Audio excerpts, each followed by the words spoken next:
नमस्कार छात्रों। आज हम एक बहुत ही ज्वलंत मुद्दे पर इस वीडियो का जो हमारा कार्यक्रम है, सेशन है, इसमें चर्चा करेंगे। पिछले लगभग 10-15 दिनों से आप लोग न्यूज़पेपर में, न्यूज़ चैनल पर और अन्य मीडिया माध्यमों में जोशीमठ, जो कि उत्तराखंड के चमोली जिले में स्थित है, एक बहुत धार्मिक अच्छा प्रसिद्ध धार्मिक स्थल है, उसके बारे में चर्चा सुन रहे होंगे। आप देख रहे होंगे कि वहाँ पर दीवारों में दरारें पड़ जा रही हैं, सड़कों में दरारें पड़ रही हैं और जो विभिन्न निर्माण जो हुए हैं वहाँ पर जमीन के धंसने की जो है खबरें आ रही हैं। तो ये ऐसा क्यों हो रहा है और इसका क्या कारण है?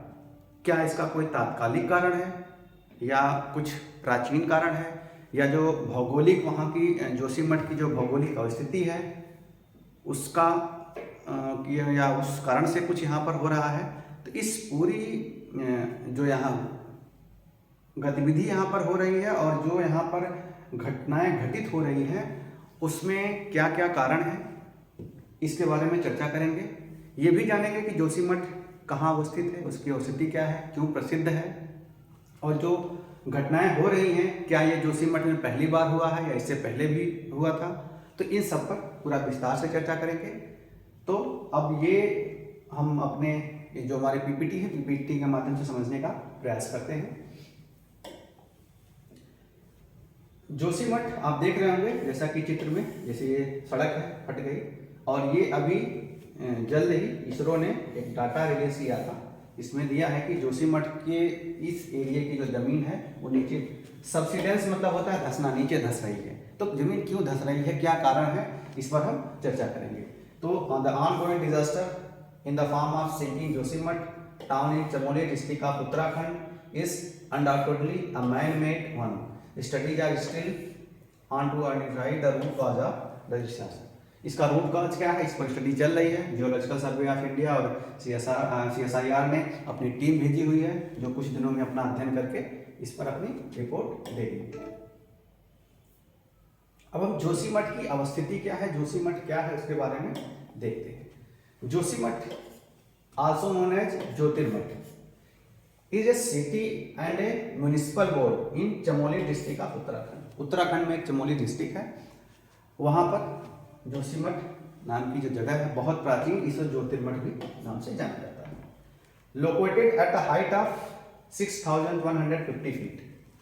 समुद्री ये हाइट समझ रहे ना, समुद्र तल से आप कहीं भी जाते होंगे, जब आप रेलवे स्टेशन देखते होंगे तो वहाँ पे देखते होंगे, वहाँ पे लिखा रहता है समुद्र तल से इतनी ऊंचाई। तो समुद्र तल से 6150 फीट यानी 1873 मीटर की ऊंचाई पर ये अवस्थित है। Gateway to the several Himalayan mountain climbing expeditions.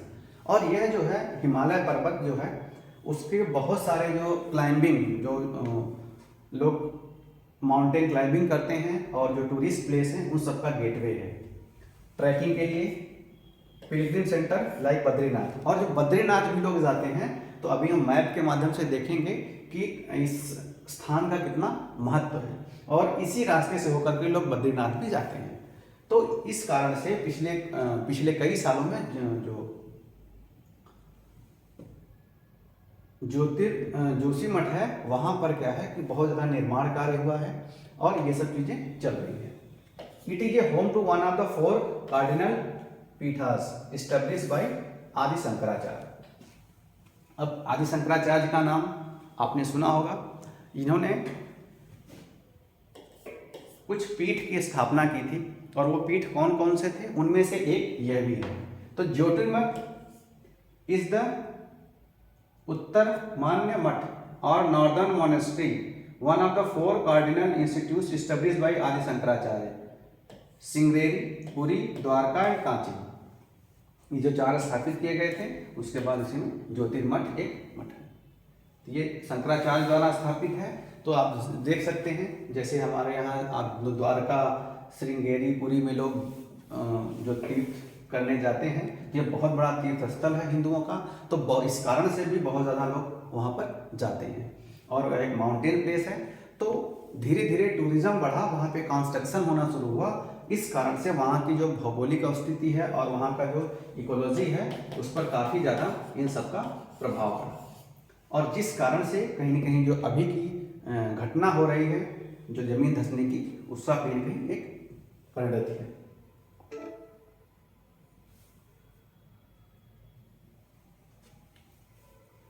अब ये जान लेते हैं कि आप जिसे इंग्लिश में सबसिडेंस यहाँ लिखा होगा, धंसना, जमीन का धंसना, ये होता क्या है। According to the National Oceanic and Atmospheric Administration, subsidence is the sinking of the ground because of underground materials movement. यानी कि जो जमीन धंसती है उसका कारण क्या है, जो अंडरग्राउंड मटेरियल्स होगा। आपने जब पृथ्वी की संरचना पढ़ी होगी तो स्थल मंडल होता है और उसके स्थल मंडल की भी कई परतें होती हैं और उनके नीचे भी कई सारे मटेरियल्स होते हैं, जैसे जहाँ पे आप देखते होंगे खनन होता है या पानी की परतें होती हैं, बहुत बड़ी बड़ी चट्टानें होती हैं। तो जब उनमें अंडरग्राउंड के जो मटेरियल्स हैं उनमें मूवमेंट होता है तब कहीं ना कहीं वहाँ की धरती जो है धंसती है। या it can happen for a host of the reasons, और कई सारे रीजन कैन हैपन फॉर कई सारे रीजन, जैसे मैन मेड और नेचुरल। इसमें मैन मेड भी हो सकते हैं, नेचुरल। नेचुरल जैसे हो जाए कि मान लीजिए भूस्खलन हो गया या वहाँ पे भूकंप आ गया, तो भूकंप क्या रहता है कि दो परतें आपस में टकराती हैं और जब स्थल मंडल के यानी जमीन के नीचे की परतों में संचलन होता है तो कहीं ना कहीं से देखते होंगे बहुत जमीन धंस गई या दरारें पड़ जाती हैं। तो जब मूवमेंट होगा तो इस तरह की घटनाएं हो सकती हैं। ये तो नेचुरल हो गई।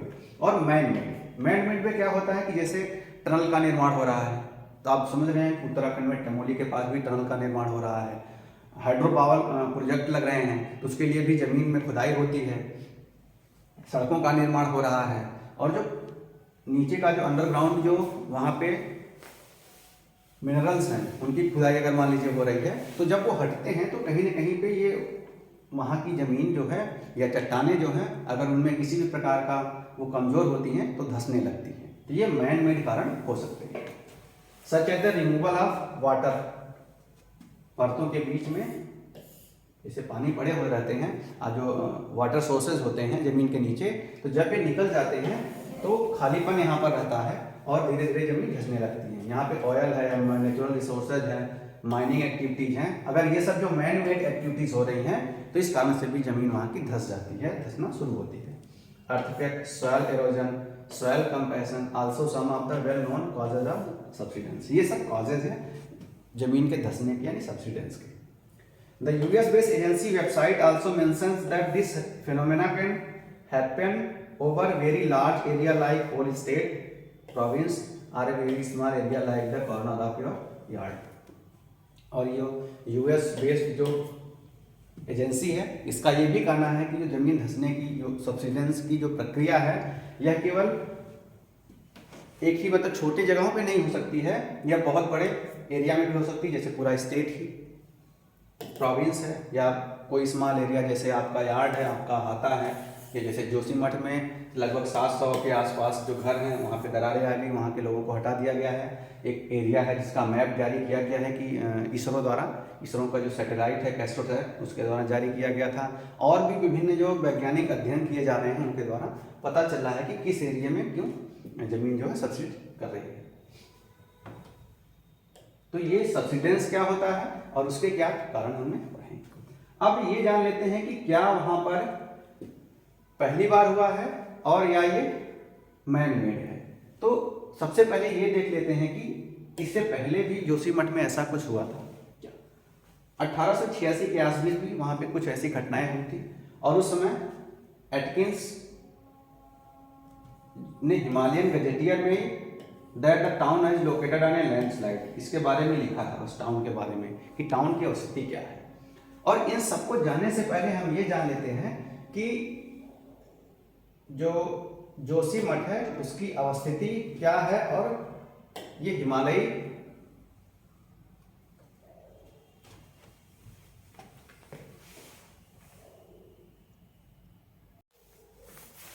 क्षेत्र में बसा हुआ है। तो आप अगर पर्वतों के बारे में देखेंगे तो पर्वतों की जो इस तरह से मान लीजिए पर्वत होते हैं तो चट्टानें रहती हैं, और आपको पता है हिमालय एक नवीन बलित पर्वत है, यानी बलन से उत्पन्न हुआ है, और जब कोई शहर बड़ी बड़ी चट्टानों पर बसा होता है तो उसकी जो वेट भार वहन करने की कैपेसिटी होती है वो बहुत ज़्यादा होती है, और कहीं अगर उसके ज़मीन के नीचे या इन चट्टानों में किसी प्रकार की मानवीय गतिविधि भी की जा रही है तो वो उसको वहन करने में सक्षम होते हैं। लेकिन जोशीमठ के साथ एक अजीब घटना है कि यह किसी बड़ी चट्टान पर बसा हुआ शहर नहीं है। यह प्राचीन कभी पहले जो है लैंडस्लाइड हुआ था, भूस्खलन हुआ था, और उसका जो डेब्रिस है यानी उसका जो अवशेष है उस पर यह बसा हुआ शहर बसा है। और उसमें डेब्रिस में क्या था, सैंड प्लस स्टोन, यानी बालू और छोटे छोटे जो कंकड़ पत्थर होते हैं वह जमा हो गए। और एक बहुत, चूंकि आपको ये जानते होंगे कि जब भूस्खलन होता है तो बहुत बड़ी मात्रा में होता है, और भौगोलिक जो घटनाएं होती हैं कई बार बहुत ज़्यादा मलबा आता है तो उस पर शहर बस जाते हैं। तो वही हुआ और उस सैंड और स्टोन पर ये शहर बस गया। पहले जो है इतनी ज़्यादा वहाँ पर भीड़ भाड़ नहीं थी, इतने ज़्यादा परिवार नहीं रहते हैं।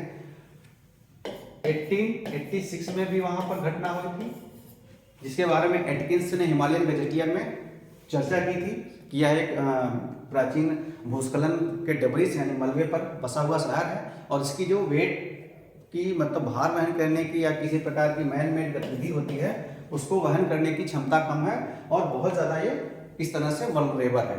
इसके साथ साथ ये भी ध्यान रखना है कि जो जोशीमठ का एरिया है भूकंप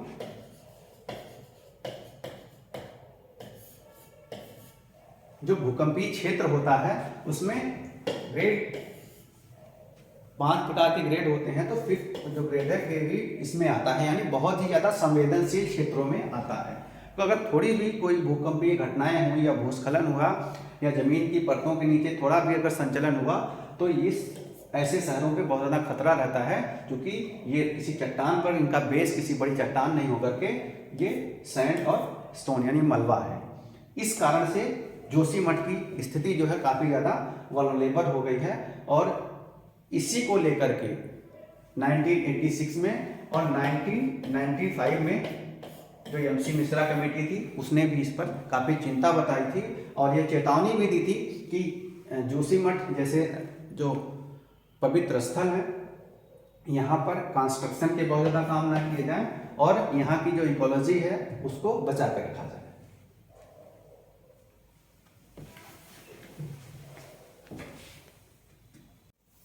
अब हम एमसी मिश्रा की जो रिपोर्ट है उस पर भी देख लेते हैं। 1975 में एमसी मिश्रा कमेटी का गठन हुआ, और उसने क्या वार्निंग दी, चेतावनी दी about the limited load bearing capacity, यानी इसकी भार वहन करने की जो कैपेसिटी है जोशीमठ के जो वहाँ के जो परत है जिस पर वो बसा हुआ है उसकी बहुत ही कम है, लिमिटेड है। Commission reports in 1976 experts have warned about the vulnerability of Josimath, which is situated on the old landslide and seismic zone. जो पुरानी लैंडस्लाइड डेब्रिस है उस पर, और जैसा कि हमने अभी पहले चर्चा की कि भूकंपीय जो अति संवेदनशील क्षेत्र है सिस्मिक जोन है उसमें यह बसा हुआ है। और इन सबके अलावा वहाँ पर कंस्ट्रक्शन की गतिविधियाँ होती रही। वहाँ पर तपोवन में कई सारे अभी एक हाइड्रो जो पावर प्रोजेक्ट है वो चल रहा है। जोशीमठ चूँकि चमोली भारत का जो बॉर्डर एरिया है उसमें पड़ता है, तो जोशीमठ की एक स्ट्रेटेजिक अवस्थिति भी है, क्योंकि बॉर्डर आपको पता है कि भारत के जो आप नक्शे में देखेंगे वहाँ पर जोशीमठ की अवस्थिति क्या है। तो ये नक्शा है आपके सामने, मैप है, ये आप देख रहे होंगे भारत की अंतर्राष्ट्रीय सीमा है, पीपुल्स रिपब्लिक ऑफ चाइना यहाँ पर है। चीन का भारत के साथ कैसा अंतर संबंध है ये भी जान रहे होंगे आप। अभी भी पिछले साल भी और इससे पिछले साल भी लद्दाख में कई जगह दोनों देशों की सेनाओं के बीच, सैनिकों के बीच झड़पें हुई थी और उसमें कई सारे हताहत हुए थे। तो एक अपने बॉर्डर के सुरक्षा के लिए और चीन द्वारा जो है लगातार प्रयास किया जाता है कि भारतीय सीमा में जो है वो अपनी दावेदारी पेश करता है। तो इन सबके लिए जोशीमठ और यहाँ से गुजरते हुए जो रास्तों का काफ़ी ज़्यादा एक सामरिक महत्व हो जाता है। तो सरकार जो है यहाँ पर कई सारे रोड सड़कों का भी निर्माण कर रही है, क्योंकि ये पहाड़ी एरिया है, बर्फ़ गिरती है, कई सारे महीनों में बंद हो जाते हैं बर्फ़ों के कारण। तो हर मौसम में चलने वाली सड़कें, ऐसी पक्की सड़कों का निर्माण हो रहा है। सरकार ने चूँकि रीन्यूएबल एनर्जी, जो गैर परंपरागत ऊर्जा के स्रोत होते हैं, उस पर ज़्यादा जोर दे रही है। उसमें हाइड्रो पावर प्रोजेक्ट, क्योंकि यहाँ से नदियाँ निकलती हैं। अब ये सामने आप देख रहे होंगे, ये विष्णुप्रयाग है, ये नदी है, और ये पूरा आते आते ये कर्णप्रयाग है, यहाँ पर जोशीमठ है। तो ये नदियों के किनारे बसा है। अब 2013 में भी यहाँ पर बाढ़ आई थी जब उत्तराखंड में, और 2021 में भी आप देखे होंगे बहुत बड़ा बादल फटे थे और ग्लेशियर जो बहे थे, उस कारण से नदी में बहुत ज़्यादा बहाव हुआ, और उसके कारण जो जोशीमठ का जो एरिया है वहाँ पर काफ़ी ज़्यादा इरोजन यानी अपरदन भी हुआ, जिसके कारण यह काफ़ी ज़्यादा वल्नरेबल हो गया, यहाँ का जो इकोलॉजिकल अवस्थिति है। साथ ही साथ तपोवन विष्णु 520 मेगावाट का हाइड्रो पावर प्रोजेक्ट लग रहा है। लता तपोवन है, विष्णुप्रयाग प्रोजेक्ट है, विष्णुगढ़, पीपा रोड। तो इस तरह के जो है कई सारे यहाँ पर पावर प्रोजेक्ट और हाइड्रो पावर प्रोजेक्ट लग रहे हैं, जिससे यहाँ पर कई सारे मैन मेड कंस्ट्रक्शन का निर्माण हो रहा है। तो उस कारण से यह काफ़ी ज़्यादा संवेदनशील होता जा रहा है, और इन्हीं सब के कारण जो है जोशीमठ की आज की जो घटनाएं हो रही हैं। वहाँ पे हमने पढ़ा कि जिस पर जोशीमठ बसा हुआ है वह कोई चट्टान पर नहीं, बल्कि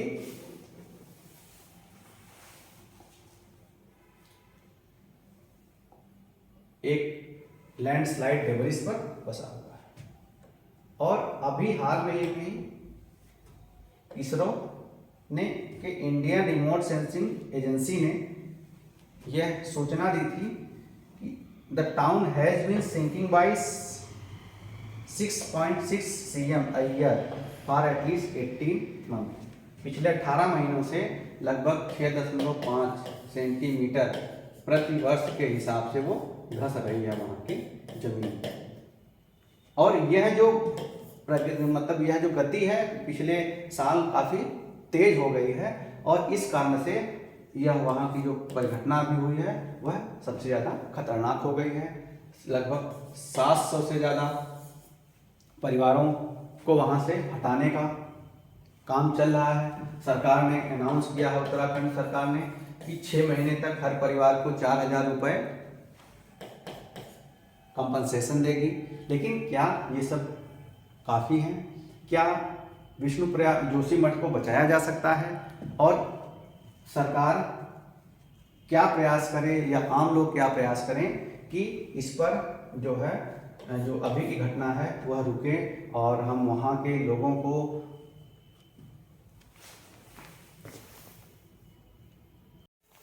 एक बेहतर जीवन दे सकें। और इसके लिए समुदाय को भी आगे आना पड़ेगा। जो भौतिकवाद के रूप में हर जो हिमालयी क्षेत्र है उनको कहीं ना कहीं हम टूरिस्ट प्लेस के रूप में देख रहे हैं। इसके नज़रिए में भी हमें बदलाव करना होगा कि टूरिस्ट प्लेस बनाना अच्छी बात है, लेकिन वहाँ पर जब लोग जाते हैं जागरूक नहीं होते हैं और वहाँ पर बहुत ज़्यादा मलबा छोड़ के आ जाते हैं, प्लास्टिक वहाँ पर डंप कर जाते हैं, जिससे वहाँ का इकोलॉजिकल सिस्टम खराब होता है, और उसका प्रभाव वहाँ के जो लोकल समुदाय होता है उस पर भी बहुत ज़्यादा पड़ता है। तो इन सबको ध्यान में रखने की ज़रूरत है। और बद्रीनाथ पर सरकार ने, CSR ने नई कमेटी बनाई है और जल्द ही उसकी रिपोर्ट आ जाएगी। सारे कंस्ट्रक्शन एक्टिविटीज़ बंद हैं। तो ये सब वहाँ पर पूरी जानकारी हमने जोशीमठ के बारे में देखी। आपकी क्या प्रतिक्रिया है? आप और किस अन्य अच्छे टॉपिक पर कुछ हमसे वीडियोज एक्सपेक्ट करते हैं? कमेंट बॉक्स में आप ज़रूर बताइएगा। धन्यवाद।